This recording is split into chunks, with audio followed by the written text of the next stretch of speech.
네, 안녕하세요. 2차전지에 올인을 하고 있는 건현이라고 합니다. 또 오랜만에 또 인사드립니다.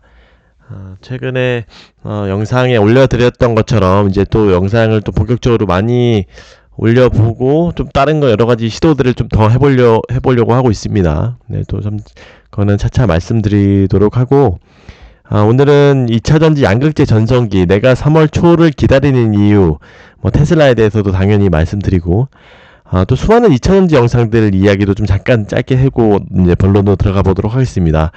최근에 주말에 제가 보다 보니까 제가 영상들도 보는 것들이 몇 개 있는데, 당연히 2차전지 전문가나 뭐 애널리스트들이 나온 것들은 좀 빠짐없이 최대한 보려고 노력을 하는데, 그것 외에도 2차전지 영상들이 정말 많이 뜹니다. 이게 뭐랄까요. 기존에 했던 분들이 2차전지에 대해서 계속 좋게 이야기하셨던 분들이 뭔가 이런 투자에 대해서 이야기를 하면은 저도 뭐 충분히 수긍을 하고 뭐 좋은 의견이다 이렇게 얘기를 드릴 수 있겠는데, 약간 제가 볼 때 저보다 못하는 이제 뜨내기 같은 분들이 굉장히 2차전지에 대해서도, 물론 이제 전문가라는 분들도 좀 구별을 해야 되는 게, 아무리 뭔가 어떤 뭐 센터장이라 하더라도 2차전지에 대해서는 이제 깊숙하게 아시지는 못한단 말이에요. 그래서 그런 부분들을 좀 많이 걸르셨으면 좋겠다 이런 얘기를 해요. 왜냐면 그분들은 뭔가 이런 소재 업체들을 얘기를 했을 때 뭐를 하는지, 어떤 사업 구조를 가지고 있는지,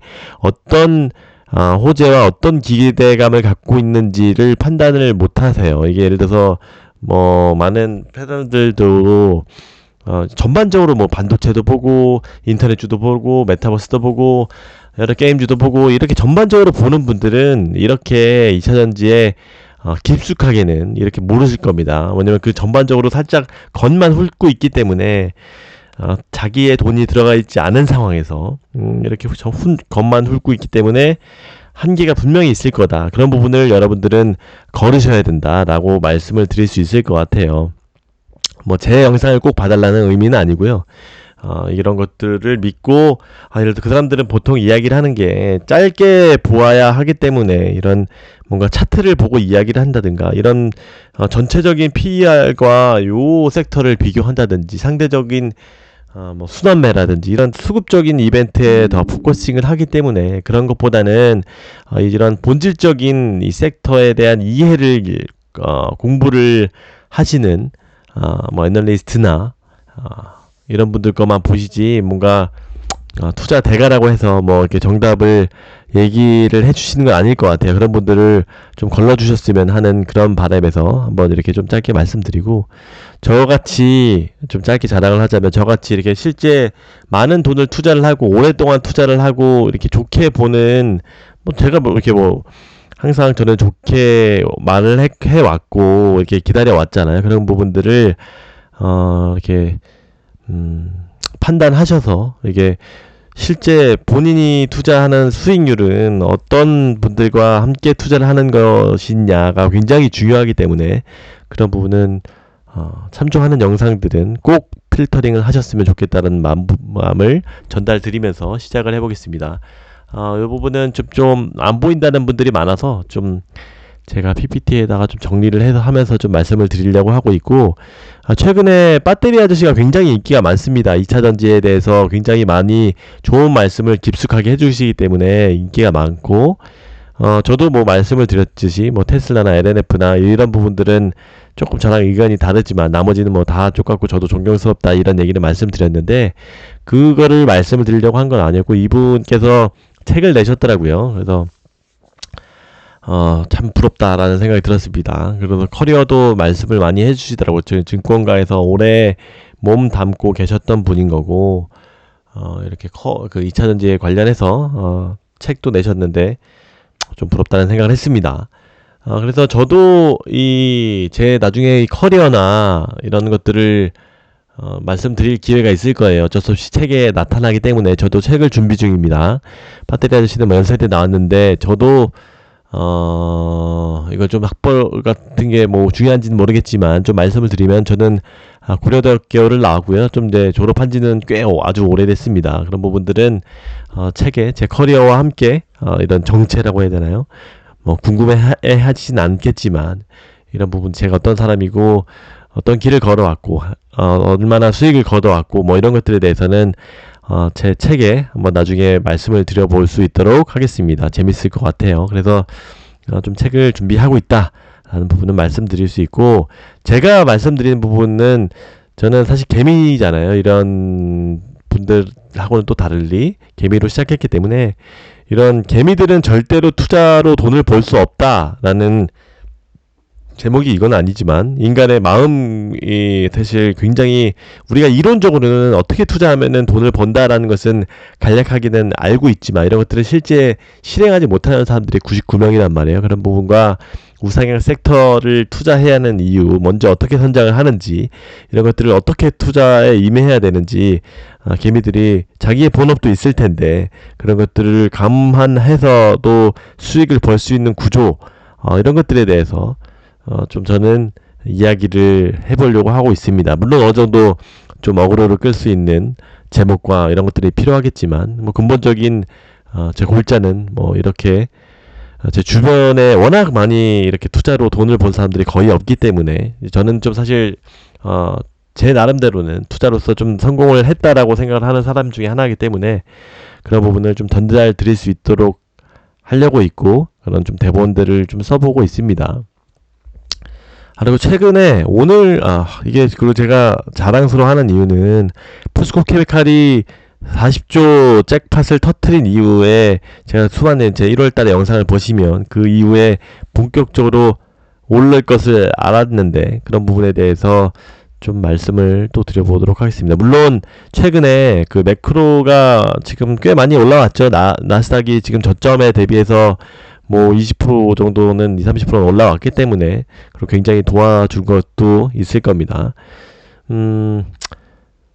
그 제가 말씀드렸던 건 이건 나중에 보시면 좋을 것 같고, 오늘 최근에 뉴스를 좀 짤막하게 말씀드리면, 양극재에 관해서 좀 아무래도 말씀을 드리면, 양극재하고 동박 쪽이 사실 장기 계약이 좀 더 유리한 종목들입니다. 아무래도 좀 더 중요하기 때문에, 다른 것들은 이런 뭐랄까요, 슈티지가까지는 아니기 때문에 그런 부분에 있어서 좀 더 뭐 단기 계약을 할 거라고 본다고 하면은, 양극재는 당연히 장기 계약을 최대한 하려고 하고 있을 거고, 그 다음에 동박 쪽도 그런 부분에 있어서 기술력의 차이나 이런 캐파의 이런 양적인 부분에 있어서 중요하기 때문에 그 두 소재는 좀 더 주목을 해보시면 좋을 것 같아요. 물론 당연히 CNT 첨가 나노 신소재는 너무나 잘 가고 계속 좋다라고 말씀을 드리고는 있습니다만,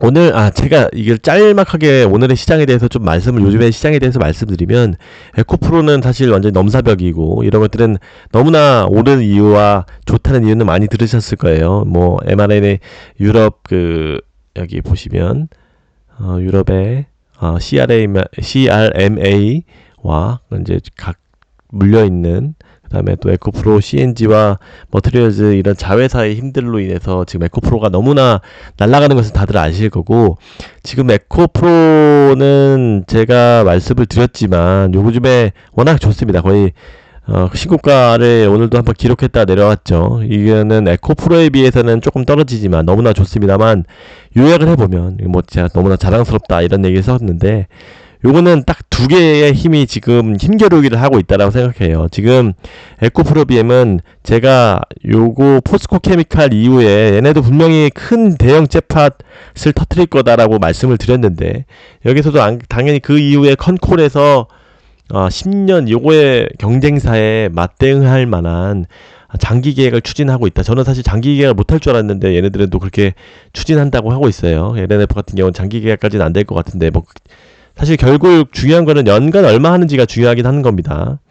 근데 뭐 장기 계약이 당연히 장점은 있기 때문에 그거는 차치하고, 장기 계약을 앞두고 있는 것이 분명히 있을 겁니다. 그것들이 언제 나올지 모르겠지만 3월 초까지는 좀 나오지 않을까 생각이 되는데, 어쨌든 에코프로비엠에 기대하는 이런 대형 수주, 장기 계약에 의한 대형 수주를 시장에서는 기다리고 있을 겁니다. 이제 많은 것들을 처음에는 믿지 않았지만, 포스코 케미칼 이후에 처음에는 막 오히려 빠질 정도의 그런 안 좋은 움직임이었지만, 이런 것들은 리포트에서도 많이 언급되고 이제 개미들도 이런 것들을 기대하고 있을 겁니다.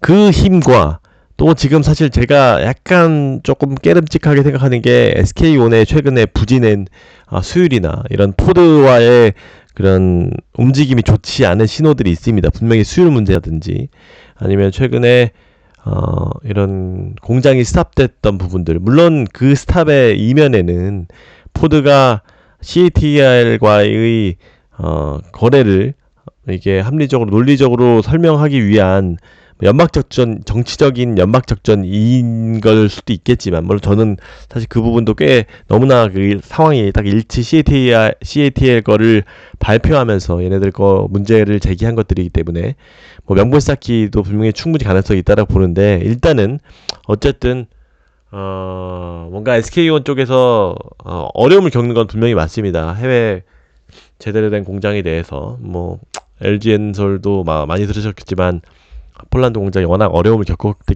때문에. 그래서 사실 저도 놀랐어요. 에코프로비엠이 그게 뉴스가 나왔을 때에도 불구하고, 원래 김현수 연구원의 그 얘기도 썼죠. 이거 뒤에도 한번 말씀드리겠지만 SK온의 이거 김현수 연구원 자료예요. SK온 체인의 리스크 확대다. 지금 포드하고 SK온 간에 튀르키예 합작 공장이 철회가 되고, 어쨌든 쭉쭉쭉 나 다음에 얘기는 드리겠습니다. 좀 이따가. 어쨌든 이 글로벌 캐파가 260기가와트시의 50%를 차지하는 포드랑 얘네가 너무나 중요하게 가고 있는데, 얘네들랑 흘리고 있다는 것은 SK온 밸류체인에도 당연히 마이너스 요인이 될 가능성이 충분하게 있어요. 그럼에도 불구하고 저도 사실 놀랐던 이유는, 그럼에도 불구하고 에코프로비엠이 굉장히 힘이 올랐다가 막 떨어져, 이 뉴스가 나왔을 때 떨어졌다가 또 다시 회복하고, 지금 물론 이거 뉴스가 아니었으면 더 갔을 것이에요. 근데 이것들이 지금 버텨주고 있는 것은 그 장기 계약에 의한 호재를 기다리고 있기 때문에, 그 상방의 힘과 이 SK온의 주력의, SK온에서 제일 주력에서 제일 벤더가 어디에요? 에코프로비엠이잖아요. 그 벤더가 얘네들인데, 에코프로비엠인데 분명히 영향이 있겠죠. 얘네들도 공장 스탑되면은 영향 받았겠죠. 그리고 앞으로의 그런 캐파 같은 경우도 분명히 영향이, 아무리 얘네들이 쇼테이지지만 이런 것들은 분명히 투자 심리 안 좋을 수 있는 마이너스 요인인데, 이것들을 이겨내고 지금 상방에 어떻게든 꾸역꾸역 가고 있습니다. 그래서 저도 개인적으로 이런 대형 수주에 대한 호재가 더 크다고 생각을 합니다. 물론 이게 SK온이 아까운 소식이지만, 그래서 최대한 많이 보유를 하고 있는 상황이지만 약간 불안불안한 움직임을 보여주고 있습니다. 이런 것들이 SK온이 얼마나 빠른 이런 회복을 보여주는지, 이런 것들은 에코프로비엠의 굉장히 이런 펀더멘탈 뿐만이 를 넘어서 이런 미래의 가치에 영향을 많이 끼칠 겁니다. 그래서 사실 에코프로비엠이 지금 왔다 갔다 하는 이유는 이것이라고 저는 생각을 하고 있고, 이 상황에 따라서 비중을 좀 조절하고 할 거긴 합니다. 다만 당연히 저도 이 포스코 케미칼 이후에 잭팟이 한번 터지면은 확 올랐다가 좀 빠질 수 있기 때문에, 그런 부분을 조금 더 비중 조절의 기회로 삼으려고는 하고 있습니다. 제가 그게 2차전지 뺀다는 의미가 아니에요. 다른 덜 오른 양극재나 이런 데다가 비중을 더 싣는다는 이야기예요. 그런 것들 오해 안 하셨으면 좋겠어요. 저는 배터리는 계속 가져갑니다. 제가 방송을 하는 내내 이야기를 했기 때문에 그런 부분은 걱정 안 하셔도 되고요. 근데 LNF 같은 경우는 이게 조금 아쉬운 성과를 보이고 있습니다. LNF 같은 경우는 요거를 보시면, 이거는 많이 한번 뉴스를 보셨을 거예요. 테슬라 배터리 생산 강화, LNF 6조 계약 직접 납품할 것, 이렇게 4개 나왔는데 금요일날 끝나고 나왔었죠. 2월 17일날 장 끝나고 나왔는데, 이거는 사실 결론부터 말씀드리면 많이 보셨을 거예요. 별로 특별한 뉴스가 아니에요. 이거는 다 지금 김철중 미래에셋 위에서도 그렇고 노우호 위원도 메리츠인가요? 신한골명에 이 노무원 의원도 말씀을 주린 것처럼 별로 특별한 이슈는 아닙니다.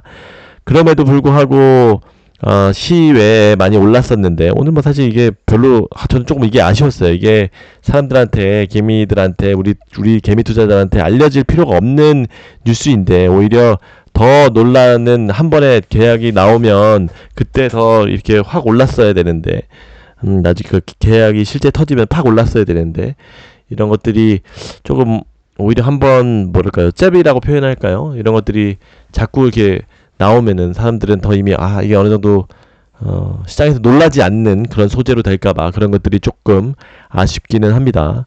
그런 부분들은 오늘 이렇게 어쨌든 시장에서도 뭐 이게 별로 그렇게 임팩트 있는 뉴스는 아니라고 생각을 하는 것 같아요.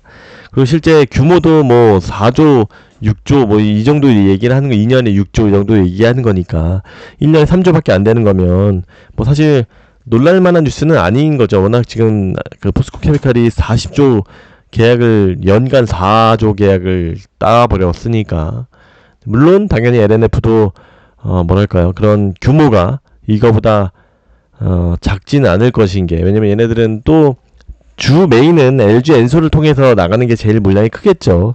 그거 말고, 그 파이프라인 말고 최종 OEM 테슬라와의 직접 계약이 더 추가로 있는 개념이라고 보시면 돼요. 그래서 얘네들이 발표를 했죠. 20%는 직계약 OEM으로 나가고 30%는 SK온으로 나가고 나머지 50%는 LG 엔솔에 나가고 하는 그런 비전을 발표를 했기 때문에 그런 부분은 참조하시면 좋을 것 같고, SK온이 또 잘 나가야 되는 이유 중에 하나가 어떻게 보면은 에코프로비엠에도 엮여 있지만 LNF도 SK온 쪽에, 제가 포드로 나갈지 이쪽에 현대 쪽으로 나갈지 그 부분은 저도 좀 확실하진 않은데, 어쨌든 파우치형 배터리로 나간다고 했죠. 이런 단결적 양극재가 아무래도 파우치에 말씀드렸듯이, 파우치는 그런 안정성적인 측면에서 단결적 양극재가 반드시 필요한데, 그런 부분들을 SK온에서 쓸 거고, 거기를 최종적으로 포드로 나갈지 이쪽으로는 확정되지는 않아서, 어쨌든 SK온이 20%를 가져가 줘야 되는 거기 때문에 잘 돼야 됩니다.